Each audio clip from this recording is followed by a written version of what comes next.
Last night, David Ornstein dropped the transfer bomb on all Manchester United fans in big news regarding Manchester United's incomings and outgoings. Some significantly disappointing news for a lot of United fans in that. I'm going to bring you the clips and exactly what Ornstein said and break it completely down in this live show, everybody.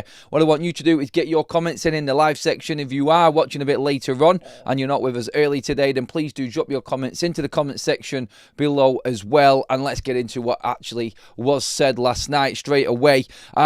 Again, it is going to be one of these transfer windows where we get the news, we get information fed to us by other journalists that are probably in the know and know what is happening, but when it comes to the crucial decisions, when it comes to the absolute big bonanza transfers, Manchester United and David Ornstein and The Athletic and Fabrizio Romano are the ones that we have clung on to.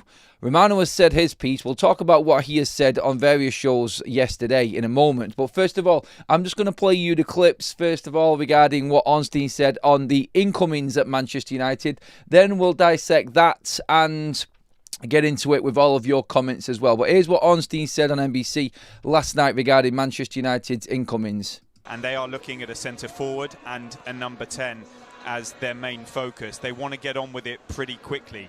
The finances are in place, as I understand it, to do the deals they would like to do. They do not depend on European football, I'm told, nor on sales to necessitate them. Their main focus for the number 10 position is Matheus Kuna of Wolverhampton Wanderers. He has a £62.5 million release clause. He wants to come, we're told, but personal terms would still need to be agreed, which is not a formality.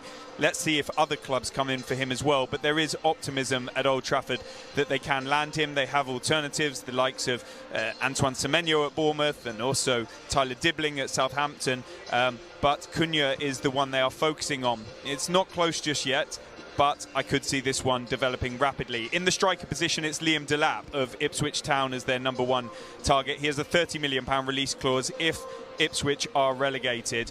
But there are a lot of other suitors for him, including Chelsea. So there's no guarantee that will happen. I think Liam Dilap will decide before the European Under-21 Championships on where he wants to go.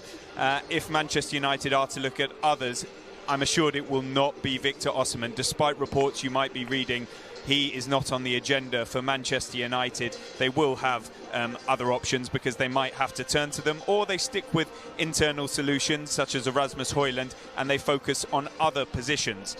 It's actually really good that we've got people and journalists like David Ornstein from The Athletic doing these pieces and actual video clips of him actually talking, rather than he said this, it's come from this and this interview, and everyone's scouring around social media. Actually, it's a breath of fresh air to actually see someone quite significant come out and actually talk about Manchester United transfers and other transfers for that matter. But yeah, going into everything that's likely at Manchester United incoming wise before the game last night between Palace and Arsenal. So when we look at that, let's have a look at the ones and the most important ones first of all. And obviously the news that jumps out straight away there from what Ornstein said was the Victor Osimhen not being an option for Manchester United. The Athletic have constantly run the story from the get-go. From when the rumours started about Manchester United's summer, the Athletic alongside Ornstein has been Laurie Whitwell, Manchester United, for Manchester United now. Now, he might have been an option and United might have explored it. We cannot say that United were interested in Victor Osimhen. Fabrizio Romano himself said that they are. Obviously, United are interested in every single player on the planet. And that's what a lot of these journalists say. They come in and they say, yes, there is interest. They have asked to be kept in the loop as such on everything that's developing with that particular player. They will speak to the agent, speak to the club, find out how plausible the deal actually is. Interesting on the Osimhen one now, obviously no dealings with Napoli in terms of taking players. So what will that do in affecting Manchester United selling players? Does that change anything with Garnacho? Be interesting to see how that develops. But on Osimhen there, like Ornstein said, United probably explored the avenues going into Osimhen, but I think categorically it has been met with a resounding no. We heard that Ruben Amorim wanted Victor Osimhen, as his number 1 target. He's seen Osimhen as the man that was going to the man that was going to fix the Manchester United goal-scoring problem that we have seen this season. And he would have. He would have guaranteed us 25 goals. I think we can firmly put this to bed now and just say that Osimhen was a nice idea. It was the right type of signing, but one thing it does do, and I'm going to check on the comment section in a minute on this one and come to you all on this, is it does pretty much tell you exactly where Manchester United's transfer window is going, in that they have a plan, they know exactly what they want, and it doesn't matter about anybody else's opinion, doesn't matter what everybody else thinks Manchester United might need. It is going to be their structure and their strategy, and that is it. The likes of Vival and Wilcox, we know have been working overtime in Manchester United's recruitment and scouting network throughout the season. We've seen what they did in January, and it does look like there is a familiar sort of sounding transfer structure to this summer as well, in terms that these players are going to be young. They are going to be of a certain age. There is a profile that they will not go past. The oldest player so far has been Mazraoui at 26 that we brought in last summer. Now, obviously, you look at the price tag of Mazraoui, and that was 14 million. So maybe the only way Manchester United will be,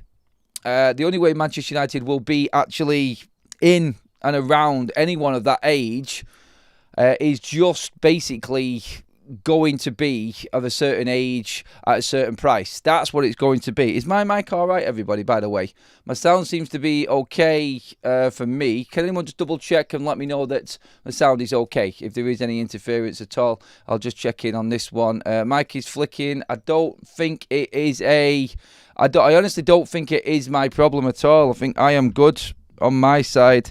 My software seems to be working okay. It may be a YouTube issue, but just keep me posted on that anyway. But thanks for letting me know, everybody, on that one. Back into what we was talking about then, in that the age bracket of these players and everything that is going on regarding Manchester United's profile and what they're looking for. And by that I mean, like I just said then, one player bought over the age of 25 so far in Ineos' time at Manchester United, that being Mazraoui. I think if it's going to be someone like that, it's going to be around the £14 million mark, someone very, very cheap, and something that you just cannot turn down. And that, I think, is it. I think with Manchester United, quite clearly they don't want to spend, and this is been interesting on the Osimhen side of things, and what Ornstein said then.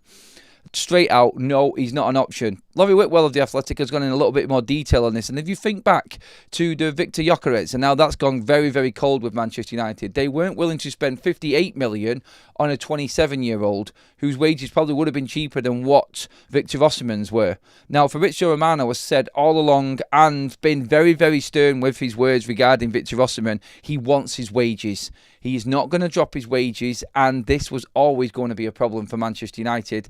Whether or not they could fix it, where they could get the right wage structure in place for him, I don't know. There was lots of rumours from Italy saying United had agreed terms. We ran that story continuously on the show, thinking when would that moment come when Manchester United would actually just say no, or when would we get reports on this? I've said all along that Manchester United and this structure and what we've got now is completely different. You're not going to get drawn out sagas with this new structure at Manchester United. It's totally different.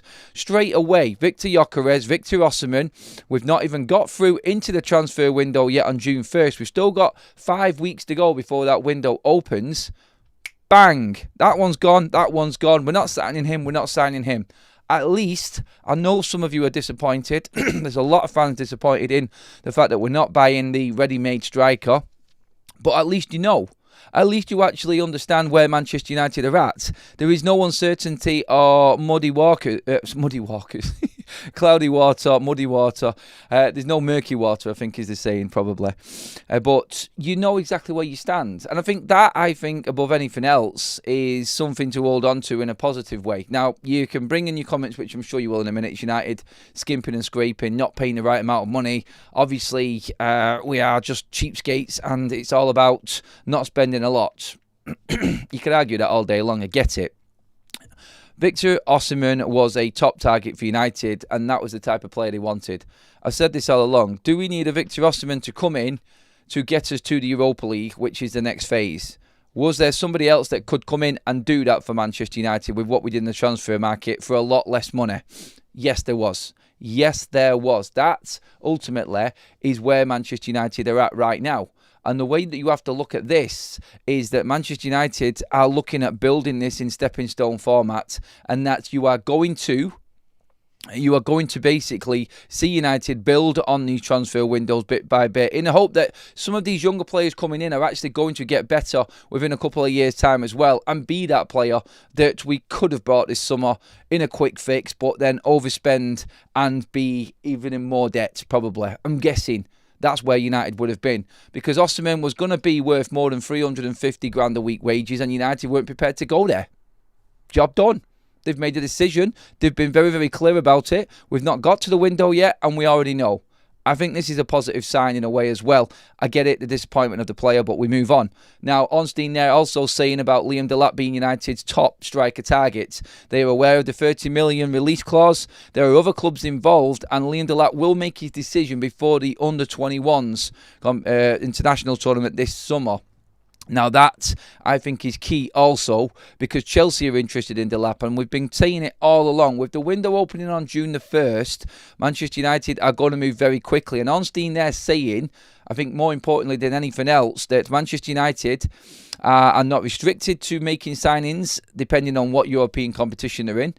And they're not restricted in terms of what players they will have to sell to bring these two players in. So United are making two big signings. Two is the key word from the get-go, from what Ruben Amorim said in his press conference 3 weeks ago, which was maybe we can make two big signings. These two are the big signings. And I'm going to come on to what Ornstein said about outgoings and everything else in terms of United bringing in just a moment in another clip. But Matheus Cunha, Liam Dilap, they are Manchester United's number 1 and number 2 targets. They want a 9, they want a 10, straight from the horse's mouth. David Ornstein there, you heard it, you've seen him talking about it. Cunha will move rapidly. There's nothing absolutely set in stone yet, like he just said, which we wouldn't expect to do. We've still got to play 5 games for Wolves, for God's sake. It's only because the transfer window opening earlier that everything has sort of gone into overdrive very early this season. But he said there, he can see this one moving rapidly. I think that's pretty much what every other journalist reporting about Cunha has said so far. And I think this is where United are at. 2 big players, get them done early, get the 2 top targets in. The main focus is on the strike, on the attack. On the strike and on the attack. On the strikers and on the attack. There is a 10, there is a 9. It's going to be Cunha, it's going to be Dilap. But nothing is guaranteed with Dilap. Remember, that's what he said also. So what happens past Dilap if he decides to not go to United is very, very interesting. The fact that we have said no to Gyökeres and to Osimhen now tells me United must feel comfortable and must feel like they are going to get Liam Dilap done. There must have been some sort of sign. And key in this as well, this is the first time that any journalist, and it was Ornstein that just said it in that clip then, this was the first time that any journalist has said that Liam Dilap's signing, as well as Matheus Cunha's, is not determined by what European competitions, if any, United are competing in next season. That has been made clear by Ornstein. So Dilap isn't restricted to United being in the Champions League. That and the money for United to buy these players and sales is not. They can afford them. They're ready to move quickly. They want Dilap and Cunha signed and sealed in June. It is as simple as that. Let's get into a few comments on this one.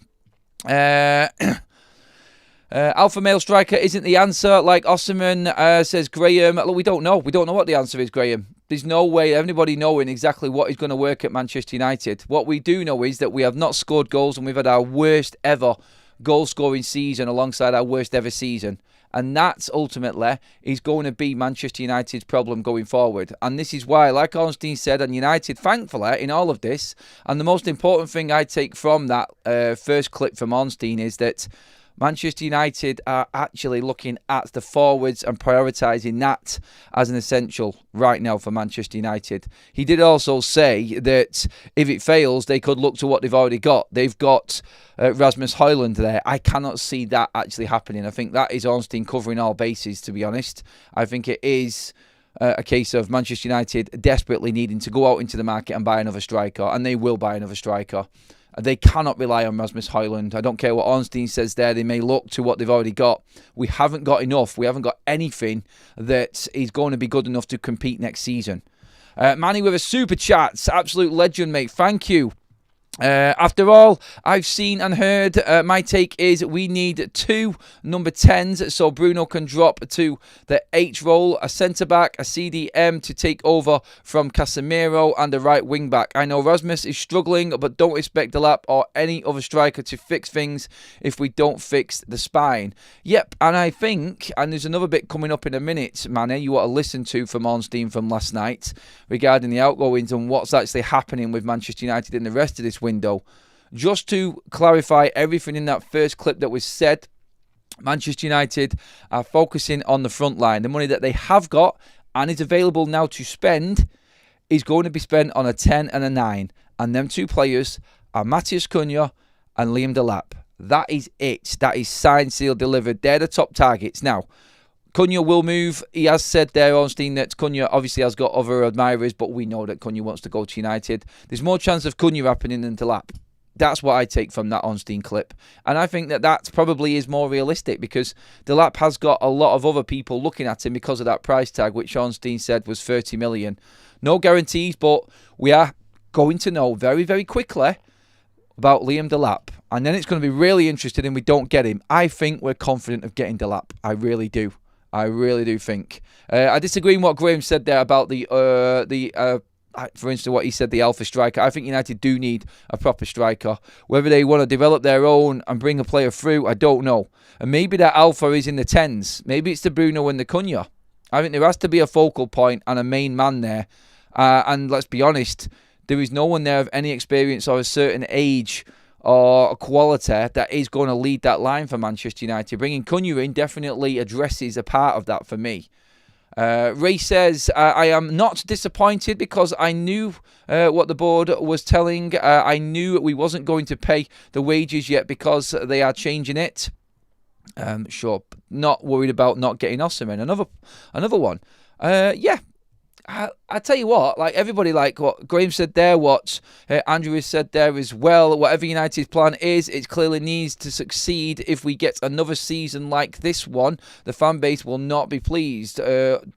Understatement of the week, definitely not. Dilap and Cunha is a decent start, but we 100% need another striker and think Rasmus needs a loan.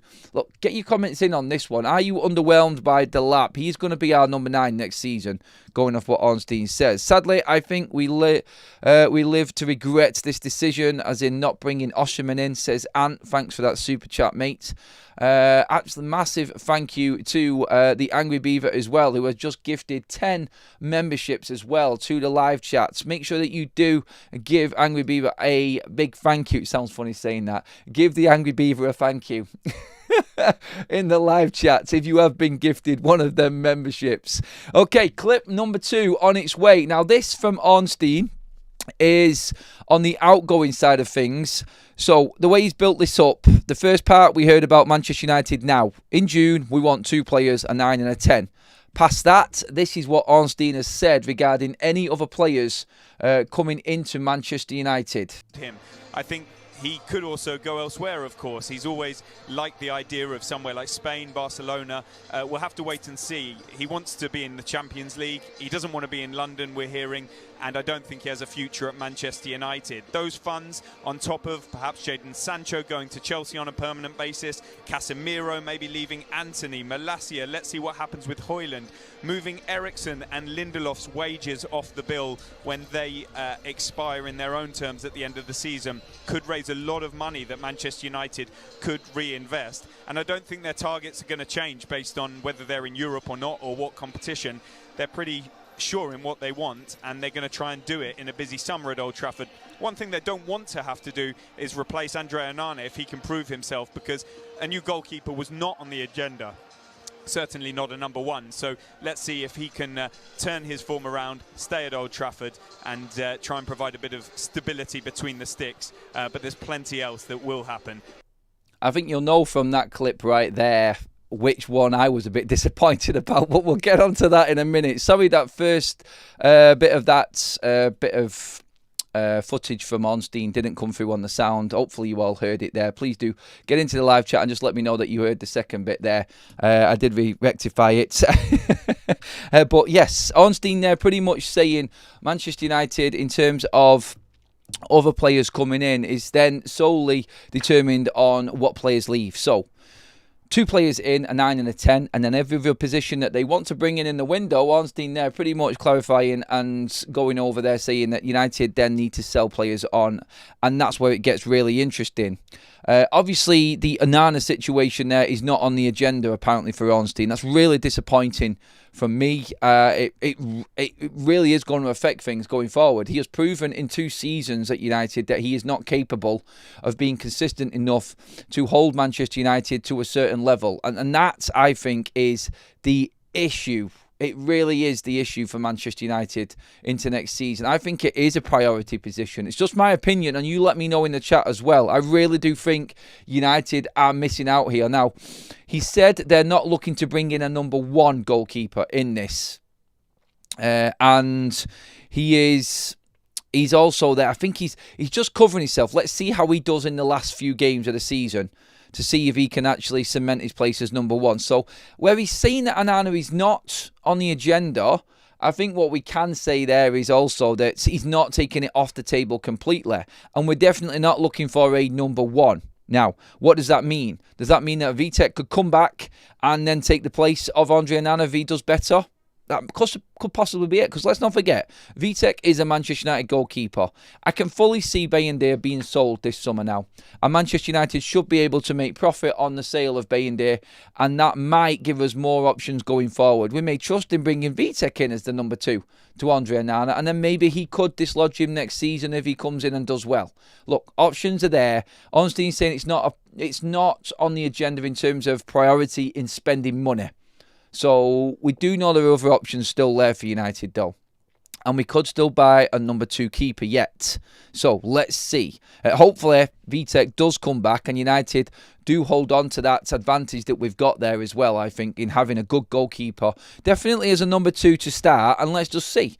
I think that is obviously there. Onana is going to need competition no matter what. He cannot be the sole goalkeeper going into next season, because if United sell Bayindir and then we don't bring another goalkeeper in and rely solely on Onana, then we're in big trouble. And we know we are, because he isn't going to be able to hold out a full season for us consistently enough. We know this.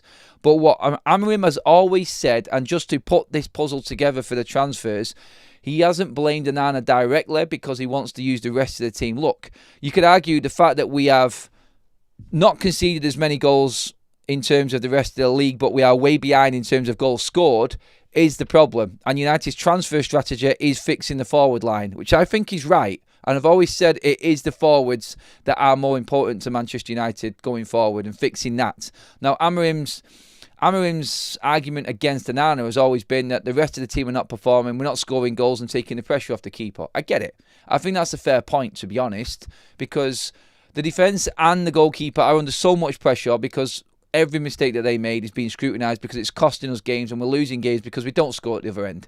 I get it. But I still think there's room in that market to bring in a goalkeeper of some sort. And it could even be like Vitek coming back, like I said. But there will probably be a goalkeeper coming in the summer. You cannot lose Bayindir and Heaton, which it looks like is happening, and not have somebody else come in. And Onana needs someone behind him. 100%. Every other team at the top level above us in this league has got 2 goalkeepers competing. And that's a fact. Kelleher and Alisson have been there. Obviously got Pope and Dubravka at Newcastle. Chelsea, I mean, seriously, they made a right pig's ear of that one. Ortega and Edison, example. You know what I mean, don't you? It's probably only Villa that I've got Martinez, and probably not as good a number 2. But looking at that is an issue for me, and I think we're missing. I think we're missing something there, unless we do go out and buy another keeper. We will see. In terms of Marcus Rashford, you heard there, obviously, Ornstein saying that Villa do have that £40 million option. Rashford has always wanted to go abroad. There is still an option there. He doesn't want to move to London. That's the key one on the Marcus Rashford side of things. London is off the agenda for Marcus Rashford. So the Tottenham story, the West Ham story that we've seen in different transfer windows, only a couple of days ago, Tottenham saying that they would be interested in Marcus Rashford. All of the London clubs are off. So you've got your West Ham, your Tottenham, your Arsenal possibles, the Chelsea possibles. Go and see his mate Jadon Sancho, the freedom fighter at Chelsea. Off. He's not going. Crystal Palace, they've been linked to us, and Rashford as well. So that is gone. It's either he stays in the Midlands and stays with Villa under Unai Emery, which Romano updated us on the other day, saying that basically he is happy with Unai Emery and Unai Emery is happy with him. Ornstein, again, they're saying that it is dependent on maybe Aston Villa being in the Champions League as well. He wants Champions League football. So again, we know that there is no option for him at Manchester United. He's not welcome. Ornstein said it there. He said it more professionally than what I was told last night, in that the relationship between Rashford and Amorim is completely dead. It's broken. There is no return option for Marcus Rashford if he wants to play football. And obviously that is the key in that, if he wants to play, because he can come back because he's contracted and there's nothing that United can do about it. But I've always balanced that by saying that Rashford wants to be in Tuchel's squad. If he comes to United, he's not going to be in Tuchel's 2026 World Cup squad. And that's what will push Rashford away this summer, 100% guaranteed. Rashford out. Ornstein also going on there saying that Manchester United will actually save a fortune in players leaving this summer on a free transfer. That will free up significant funds for United in the exits of Tom Heaton, Johnny Evans, Victor Lindelof, Christian Eriksen. That is going to be over, way over, closer to actually 400 grand a week in wages off the books there for Manchester United, which is over 20 million in wages that they won't be paying this summer, after this summer, sorry. So that, I think, is significant. What Ornstein has said there, just to round it up, and then I'll come to the comment section in just a moment. What Ornstein has said there for me, more than anything, is that Manchester United have got room in this PSR year, which is going up to June 31st, to buy Kuna and Dilap. And then everything else is going to be after July 1st, when the new PSR year opens up for the last season of this PSR format, like I've said before. So 2 players in June under this year's finances. Maybe United have saved enough with all of the cuts, and obviously with saving off the Anthony wages, the Rashford wages, all of that, what we've saved is enough alongside the Malaysia tour to bring in Kuna and Dilap. That's how I look at it. Because you think about it, we've reportedly saved 45 million in the cuts that we've made at the club. You've got another 10 million in what we're getting from the Malaysia tour. You've probably saved near 10 million in Rashford and Anthony's wages combined for the rest of this season. There has been significant savings by Manchester United, and it all works in with what Manchester United's annual figures are. So looking at that, going into the new year, obviously Rashford and Anthony will be back officially because they wouldn't have been sold yet. And they want to just use this PSR year to get a couple of deals done, and then everything else after that is going to be after July 1st, which makes sense. It makes complete sense. And all we've got to do now is discuss and debate over the fact that Liam Delap is going to be Man United's striker. But if we don't get Delap, which Ornstein said there, which is no guarantee, then I am a little bit concerned because I don't know where else we go then. But it depends on what money Man United have got. We're definitely going to get Cunha done, I think, and we're going to know about Dilap. So that's going to be significant on its own. But if Dilap doesn't come, who's the next striker? So Osimhen, Gyökeres, Dilap, they would have all gone. They're not coming to Manchester United. If Dilap decides, obviously. That's 3 big targets gone. Who else? Ekitike, he's very, very expensive. He's going to cost upwards of 60 million for Man United. Can we afford that? That would be Cunha at 60 million plus. That would be another striker at 60 million plus. Are United willing to spend over that amount of money for a younger player who can develop? We will see. That's going to be really, really interesting how Manchester United push the envelope a little bit with that one, because I don't think that the fans are actually... I don't think the finances are there to go out and spend 120 million as it would on the forwards on 2 players. They need other areas of the pitch fixing. Maybe the 8 being brought in is going to be key to this. And the Edison, like I said before, Edison's 25. So he fits into that bracket where United could spend nearly 50 million on him, I think.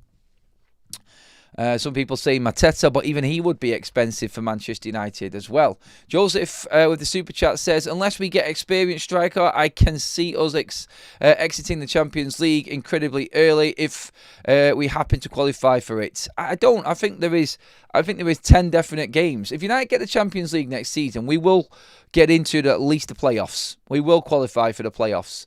So we've got 10 Champions League games. We're not going to win the Champions League. It's all about building momentum and money for Manchester United if we get into the Champions League next season. By the way, there is a story going around about more injuries for Bilbao. Their leading goal scorer now being injured for the game, and obviously Nico Williams still not 100%. Seems to be a few things aligning for Manchester United in this one. So let's see how that develops. Keep your comments flooding in. We are just doing a quick show. I'm going to be finishing up in just a moment because we've got things to do again today. But please do put your comments in on the comment section below as well, everybody. And with another super chat says, no top 9, no Europe, and the bottom half finish again. People not convinced at all by what Man United have done. Man United is bigger than the Premier League. Our focus is on the Champions League. Okay. I think that one's a bit of sarcasm in there as well. Sanchez holding his hammy, a big loss if he's out. Sanchez, sorry. Sales will change a lot of what we can do in the transfer market. Yes, it will. Block with another super chat says, Adam, I just renewed my season tickets, so no doubt another crap season incoming. Sorry, fellow Reds. Next season, I think we reset it, Block. I think we reset it and you go again, mate. I think that's how we do it. You go again in a new season, buddy. That's how it works. Look, that is pretty much the show this morning. Sorry I've had to cut it short again, everybody. This is the last early one of the week now. We're back to normal schedule from tomorrow. Again, thank you, everybody, for persevering with me from the last 3 days. It's been difficult because we've had to change the schedule a bit. Again, you're all absolute legends. Thank you so much.